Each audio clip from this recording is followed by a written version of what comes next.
quick recap. Again, if you haven't been with us, Joseph has been in Egypt for years after his brothers sold him to Ishmaelites, and the Ishmaelites sold him to a man named Potiphar, captain of the guard. And Joseph, he worked for this man named Potiphar for years, and he found favor with him, actually. And Potiphar gave him authority within his house. So he told Joseph, hey, you can have responsibility, you can have leadership over my estate. I'm the only one that you have to report to. So he found favor with Mr. Potiphar, but also Mrs. Potiphar also took a liking towards Joseph, if you remember. And she tried to entice him by trying to get him to commit sexual immorality. But Joseph kept on saying, no, sorry, Mrs. Potiphar, I am not going to do that. And so finally one day, Mrs. Potiphar grabs Joseph and says, come and lie with me. But he escapes from her grip, and he runs away, leaving his robe in her hand, which that doesn't look like a pretty situation to be in. And Mrs. Potiphar, she lies to the guards, and she lies to her husband that this Hebrew that you bought tried to defile me, tried to take advantage of me sexually in that case. And so Potiphar throws him into the king's dungeon. And last week, we discussed how Joseph found favor with the warden of the prison. And he was also given responsibility with inside the jail he was in. And one day we read that the king's butler, or the cupbearer of the king, and the baker, the king's chef, were thrown into the dungeon where Joseph was. And they both dreamt a dream, which caused the butler and the baker deep grief and sorrow and sadness because they couldn't understand what their dreams meant. And then we get to the account where Joseph interprets their dreams. And the dream of the butler says he saw a vine with 3 branches that blossomed and brought forth ripe grapes, and then he squeezed the grapes into Pharaoh's cup, and he handed it to Pharaoh. And Joseph said, well, the 3 branches are representative of 3 days, and in 3 days, you're going to be put back to your former position. And the baker hears that, and the baker says, ooh, all right, that was pretty good, Joseph. Riddle me this. And the baker tells his dream, and he says, I had 3 baskets. And on the topmost basket were all kinds of baked goods and foods and delights for Pharaoh. But the birds came, and they ate all the delights from the basket. So riddle me that, Joseph. And Joseph interprets the dream and says, well, the 3 baskets are representative of 3 days. And in 3 days, Pharaoh is going to take your head, and hang you for the birds of the air to feast on. Needless to say, those dreams came to pass. But when Joseph was interpreting the butler's dream, the man who had the dream of the grapes and the cup, handing it to Pharaoh, he told the butler, remember me. In 3 days, when you go to Pharaoh, remember me. Give in a good work for Pharaoh. But when he's released and he's put back to his former position, did the butler remember Joseph? No. And now here Joseph is left in prison all alone. So now we come to chapter 41.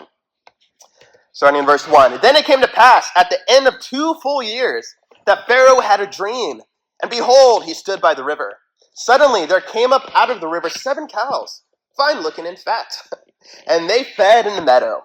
Then behold, 7 other cows came up after them out of the river, ugly and naught, and stood by the other cows on the bank of the river. And the ugly and naught cows ate up the 7 fine looking and fat cows. So Pharaoh awoke. He slept and dreamed a second time. And suddenly 7 heads of grain came up the stalk, plump and good.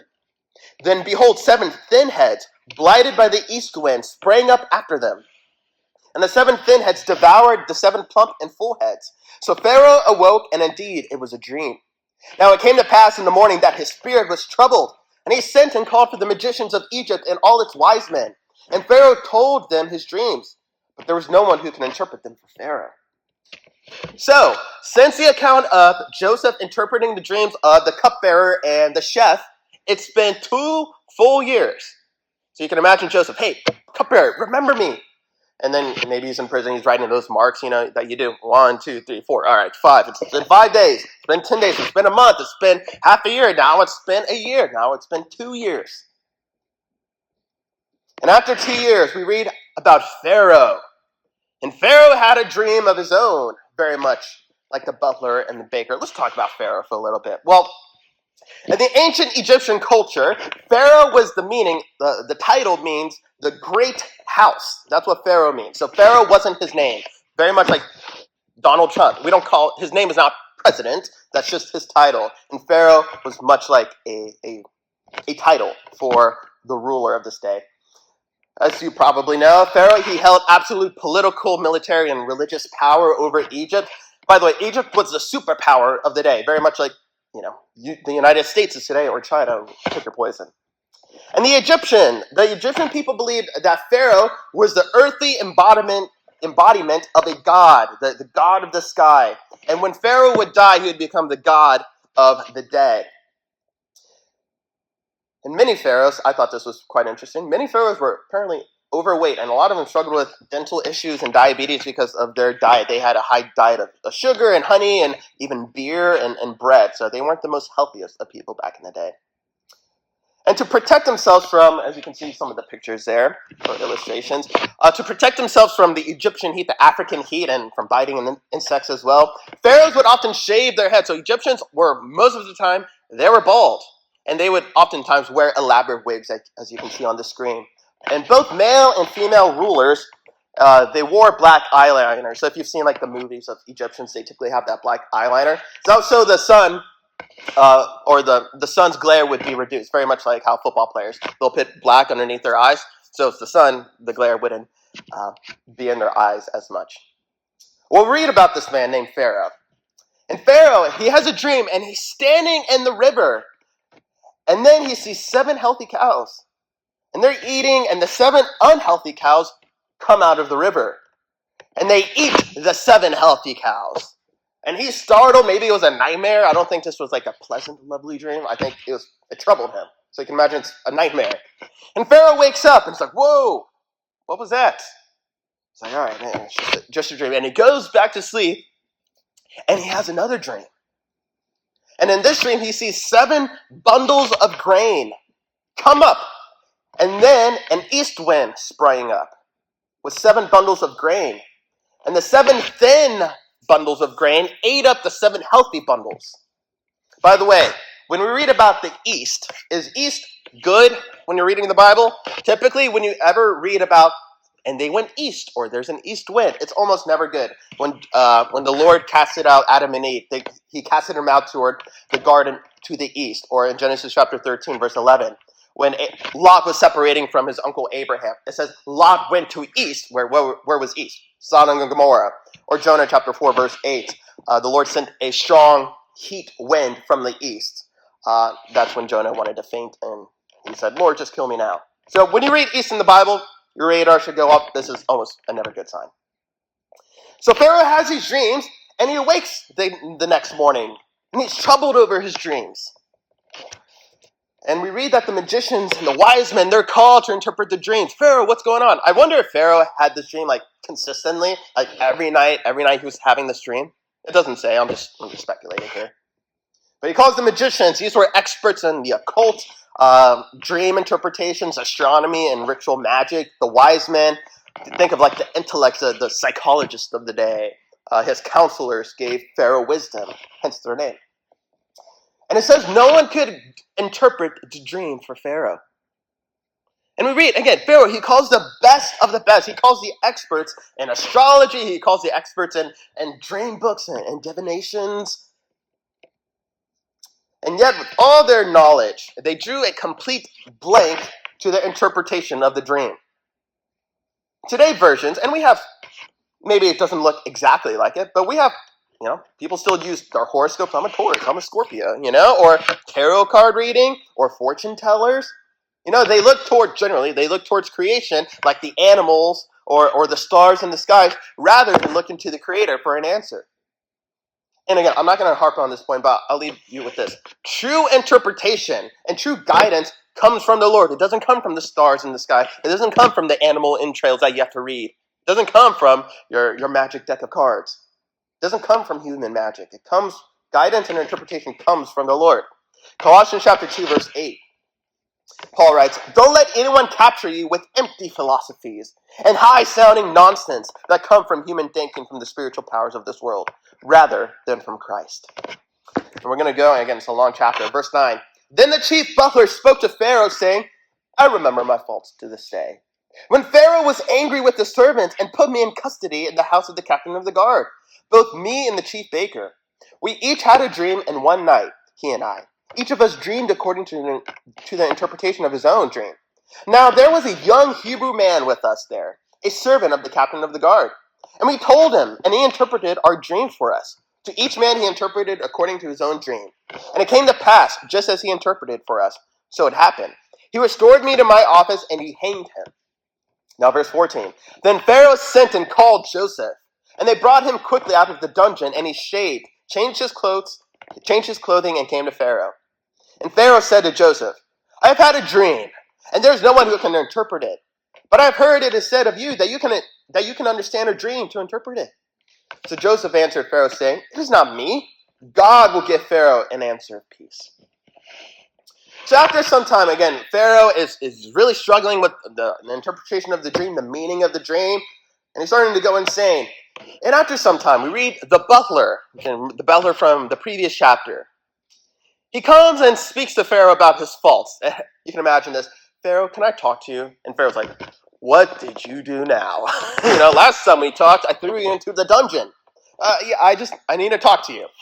And the butler relays the time when Pharaoh, you remember that time, Pharaoh, when you were angry with me and your chef? And Pharaoh's like, I do remember. Well, he mentions, I and the baker, your chef, we both had dreams. And we couldn't understand the dreams. And he mentions, but there was someone who did, and he's a Hebrew guy. By the way, the Hebrews weren't referring to the Jews. A Hebrew would be like a nomad during this time. Later on, the Hebrews would be referred to the Jews. But right now, a Hebrew was just a kind of a vagabond, someone out in the desert. But he mentions, there was this vagabond, the Hebrew in the jail. And he interpreted our dreams. And they came to pass. And so Pharaoh's like, all right, well, I've tried the magicians, I've tried my psychologists. Bring out this Joseph fellow. So Pharaoh calls for Joseph after he hears the butler. He's brought before Pharaoh, and we read in a presentable manner. So for a little context and color to this teaching, the Hebrews during this time, and again, typically they were shepherds. We read about this. Joseph's brothers were tending the flock. So they're out in the sun. They would often grow their long beards. Beards was a sign of manhood and maturity and honor. But in Egypt, facial hair was viewed with disgust. It was associated with, or anything with like body or facial hair was looked at as you're uncivilized. You're from the desert. You're a hippie, essentially. And by the way, also the Hebrews would often wear wool, and the Egyptians would wear fine linen because it was light, and especially in the African heat. You need light clothes. And so you can imagine, they shave off all his head. Maybe he's bald. And, they trim him up a little bit. Maybe they give him some eyeliner. And it's like, hey, you're going to Pharaoh now. By the way, a lot of parallels with the account of Daniel. But for the sake of time, I won't go through all of that. And Pharaoh, once Joseph is before him, he opens a conversation by putting Joe on a pedestal. So I hear you can interpret dreams, young man. And Joseph says, no. I can't interpret dreams, but the Lord can. And the Lord is going to give you an answer of peace, Pharaoh. So let's read. Actually, I'm not going to read this section because it's just Pharaoh recounting his dream about the 7 healthy cows and the 7 thin cows, and then the 7 healthy bundles of grain and the 7 thin bundles of grain. So Pharaoh recounts his dream to Joseph in verses 17 through 24. Let's go to verse 25. So after Pharaoh tells Joseph his dream, it says, Then Joseph said to Pharaoh, verse 25, The dreams of Pharaoh are one. They're connected, Pharaoh. God has shown Pharaoh what he is about to do. The 7 good cows are 7 years, and the 7 good heads are 7 years. The dreams are one, and the 7 thin and ugly cows which came up from them are 7 years, and the 7 empty heads blighted by the east wind are 7 years of famine. This is the thing which I have spoken of Pharaoh. God has shown Pharaoh what he is about to do. Indeed, 7 years of great plenty will come throughout all the land of Egypt. But after them, 7 years of famine will arise, and all the plenty will be forgotten in the land of Egypt, and the famine will deplete the land. So the plenty will not be known in the land because of the famine following it, for it will be very severe. And the dream was repeated to Pharaoh twice, because the thing established by God, and God will shortly bring it to pass. Verse 33. Now therefore, let Pharaoh select a discerning and wise man, and set him over the land of Egypt. Let Pharaoh do this, and let him appoint officers over the land to collect 1/5 of the produce of the land of Egypt in the 7 plentiful years. And let them gather all the food of those good years that are coming, and store up grain under the authority of Pharaoh, and let them keep food in the cities. Then that food shall be as a reserve for the land of the 7 years of famine, which shall be in the land of Egypt, that the land may not perish during the famine. So Joseph starts off with mentioning, all right, Pharaoh, thank you for interpreting your dream. These two dreams that you had, they're connected. And he goes on to say that the 7 healthy cows and the 7 bundles of grain, those are representative of 7 great and prosperous years are coming upon us. But the 7 unhealthy cows and the 7 thin bundles of grain, they're representative of hardship, of a famine coming. And so Joe, he explains that there will be 7 years of plenty throughout Egypt, but after the 7 years, famine will come upon the land, and it will be severe. And you see in verse 32, if you have your Bible, it says, the dream was repeated to Pharaoh twice. What is this? What this means is that the dream was doubled. The Lord gave him 2 similar dreams to show that this is urgent and this is certain to happen. And then Joseph gives Pharaoh some unsolicited advice after he interprets his dream. And he says, and Pharaoh, I know you haven't asked, but what should you do? You need to elect a wise man to rule over Egypt. And this wise man would execute the day-ins and the day-outs of running an empire while Pharaoh would do his Pharaoh things. And those wise men, Joseph says, would appoint officers and enact a mandatory 20% tax on all the grain during the years of plenty. And during the 7 years of famine, the Egyptians, they would tap into the reservoir of food which they had stored during the years of plenty. And I have an illustration for y'all there. So these are ancient Egyptian granaries. This is not a real picture. Hopefully you know that. But there are massive dome-shaped silos. We even have silos today. They're built from mud bricks. And there would be an opening that you would climb up the ladder, and at the top there would be an opening where you would dump all your grains, and the grains would fall to the bottom, and then there would be a door at the bottom of this silo which you would open, and the grain would come forth. And by the way, because of Egypt's pretty dry climate, the grain could stay for years without rotting or becoming bad. Now, verse 37. So the advice was good in the eyes of Pharaoh, and in the eyes of all his servants. So you can imagine saying, that's good. And Pharaoh said to his servants, can we find such a one as this, a man in whom is the Spirit of God? I think Joseph, don't quote me on this. I'm pretty sure Joseph is the first one to be filled with the power of the Holy Spirit, or at least mentioned here in the Bible. Then Pharaoh said to Joseph, and as much as God has shown you all this, there is no one as discerning and wise as you. You shall be over my house, and all my people shall be ruled according to your word. Only in regard to the throne will I be greater than you. And Pharaoh said to Joseph, see, I've set you over all the land of Egypt. Then Pharaoh took his signet ring off his hand and put it on Joseph's hand. And he clothed him in garments of fine linen and put a gold chain around his neck. And he had him ride in the second chariot which he had. And they cried out before him, bow the knee. So he set him over the land of Egypt. Pharaoh also said to Joseph, I am Pharaoh, and without your consent no man may lift his hand or foot in all of the land of Egypt. And Pharaoh called Joseph's name Zanath Paneah, and he gave him as a wife Asenath, the daughter of Potiphera, priest of On. So Joseph went out over the land of Egypt. Joseph was 30 years old when he stood before Pharaoh, king of Egypt. And Joseph went out from the presence of Pharaoh and went throughout all the land of Egypt. Pharaoh's impressed. He's impressed with Joe. He says, all right, I hear you. And he's impressed with not just his interpretation, but his wisdom that he gave. You need to elect wise men. You need to have a 20% tax. You need to have a wise counsel before you. And Pharaoh recognizes this in Joseph. And he says, all right, Joe, you're going to be the man. You can imagine Joe. Are you talking to me, sir? He says, I'm giving you authority over all my people. And Pharaoh says, the only person who's going to be above you is me. You're the vice president. And he sets him over the land of Egypt. And Pharaoh, he takes off his ring and says, here, you have it, showing him that he's serious. And he puts Joseph in some Versace and Gucci, and gives him some nice ice like a gold chain. Says, "I'm giving you authority."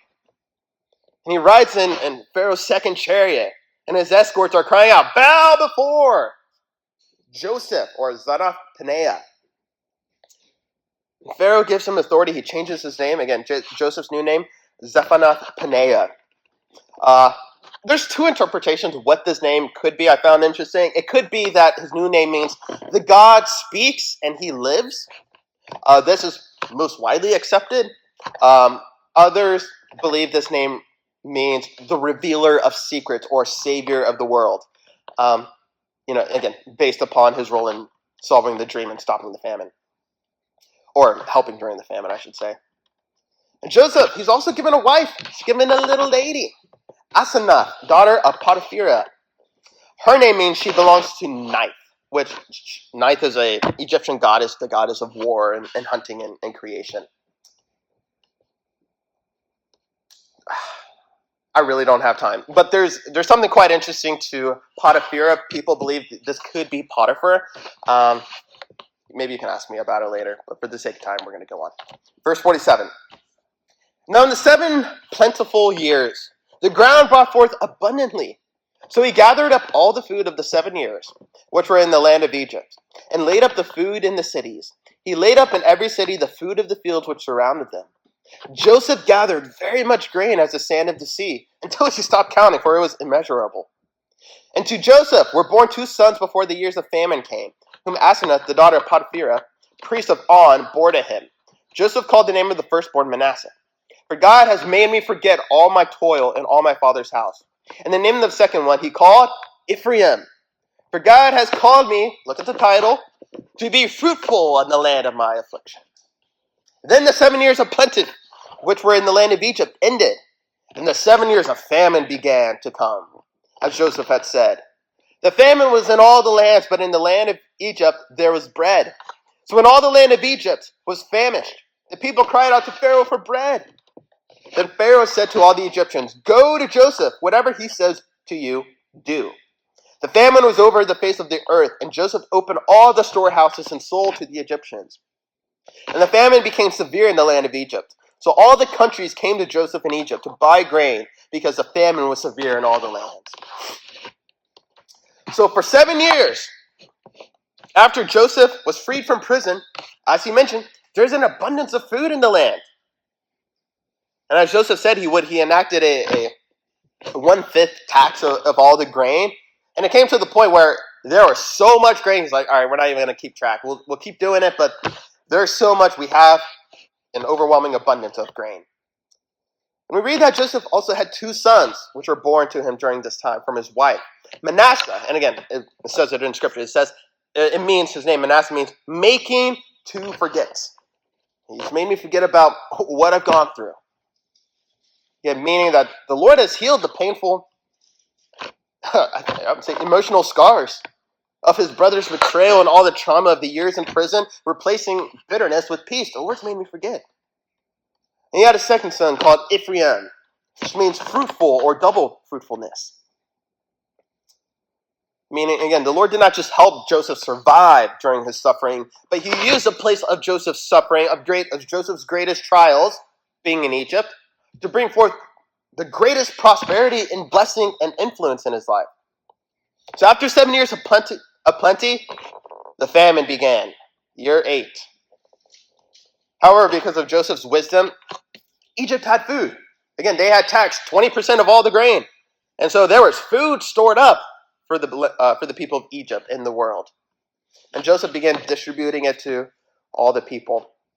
And also reads that the famine wasn't just localized to Egypt. We often think about, there was a famine in Egypt. No, it was all over the world. You have the famine in China and India and Norway. It's all over. And many people heard that there is bread. Sam's Club is open in Egypt. I'm going to Egypt because the grocery stores are still open. Now, in this teaching, I've done a lot of explaining. This has been more of a teaching. But I'm going to get to some principles and application for you. And the title of the message is Fruitful in the Land of Suffering. And again, for context, it's been 17 years from the moment Joseph's brothers threw him into a pit and then being sold into slavery to Potiphar, and then being falsely accused of sexual battery, sexual assault, not even battery, to being forgotten about in prison, and finally he is out of the pit. He was a pit in the prison, and he was in a pit in an actual pit. But despite all the circumstances, and despite all the hardships and trials that Joseph experienced, the Lord was faithful. Which shows that faithfulness in life, especially in seasons of suffering, positions you for the Lord's ultimate vindication. What does that mean? The Lord's going to bring you out of this, and you're going to have victory. You will have blessing going if you're faithful in the midst of suffering. Whether you're going to have blessing in this life, you will obviously have blessing in the next one. Simple way to put it. Blessings will always come to those who are faithful to the Lord. In seasons of suffering, whether, again, you experience that blessing on earth or receive that blessing in heaven. So I have 2 points to go along with this. The first point, blessings don't require a change of season. And I think many people, and I, one time in my life, fell into this category. Many people fall into the notion and think that, well, if the Lord doesn't pull me out of this trial, if the Lord doesn't pull me out of this pit, if the Lord doesn't pull me out of prison, or the Lord doesn't pull me out of this trying circumstance, and again, whether that be a sickness, maybe that's, financial strain in your family, maybe that's physical pain in your body. If the Lord doesn't bring me out of this, then blessing cannot come. I'm here to say, guys, the Lord can bless you right in the middle of a bad situation. Even before the hardship ends, the Lord can still bless. You don't have to wait for your circumstances to improve to experience favor from the Lord. And again, we see this in Joseph's life. It's so clear. Joseph is in Egypt, and he's raised up in Potiphar's home. But again, he's still a slave, but the Lord is still blessing him. And he raised up when he's thrown into prison. The Lord blesses him, and he becomes, essentially, he found favor with the warden. And he's raised up in Egypt. He's made second in command over the world during this time. The Lord raised him a family. And so far, Joseph, he's experienced blessings from the Lord, despite being in the land of Egypt, so despite being in the pit. He's not back home. He hasn't seen his dad in years. He's still receiving blessing in the land of Egypt, where he was sold as a slave. And yet in Egypt, the Lord kept blessing him over and over and over again. And sometimes, guys, the trial we may be going through may be a blessing in disguise. You think trials and bad circumstances, you think my sickness can be a blessing, you think my financial strain can be a blessing, you think this strained relationship can be a blessing? I am. It can be a blessing in disguise from the Lord. Because why? Because it positions you maybe, exactly where the Lord wants you to be. Long before you see the big picture. Lord, what are you trying to do? I see the end and the beginning. You can imagine when Joseph was thrown into the king's prison. It looked like a total setback. All right, I'm in Egypt, but at least I'm doing pretty well in Potiphar's house. He trusts me. I'm given authority over everything he has. Then he's accused of, again, sexual assault. And then he's thrown into prison, and he's right back to square one. And you can imagine, right when things were getting good. A total setback. And by the way, an ultimate unfair consequence of a false accusation. And from a human perspective, he was forgotten about. He was trapped in a dark room. But looking back, the dungeon became a place of blessing. How could that be? Well, here's the thing. If Joseph had never been accused of finagling with Potiphar's wife, he would have never met Pharaoh's butler. And if he had never met Pharaoh's butler, he would have never been called to Pharaoh to interpret the dreams, to save the world. The Lord knows, guys.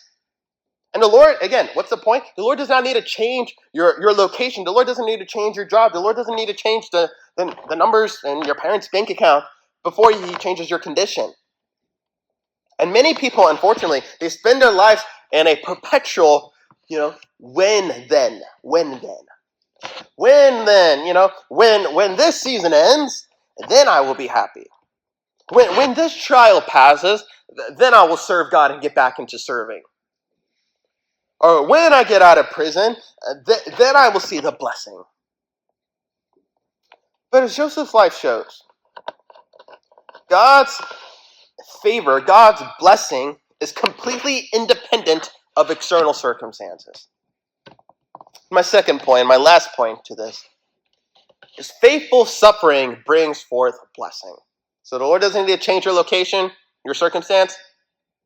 And if you faithfully walk with the Lord in the midst of the crucible, there will be a blessing. Let me read this verse, 2 Corinthians chapter 4, verse 17. For our present troubles are small and won't last very long, yet they produce for us a glory that vastly outweighs them and will last forever. When our lives feel like they're being broken apart by trials, by maybe rejections, by losses, it often isn't the Lord trying to destroy us. The Lord's not sadistic in that way. I'm going to make her suffer so much, I'm going to make him suffer. No. It's the Lord it's the Lord pruning. What does it mean to prune? Does anyone know? It means to cut. Is cutting nice? No. It hurts. Is the Lord breaking us? Is that nice? Is that pretty all the time? No. Is plowing nice? No. But the Lord's trying to maybe breaking the heart of self-sufficiency in us. So his blessings can take root in our life. Guys, to take this example, before a seed can grow, the ground, the earth, needs to be violently disrupted. You could say, by a plow. You need to break the ground.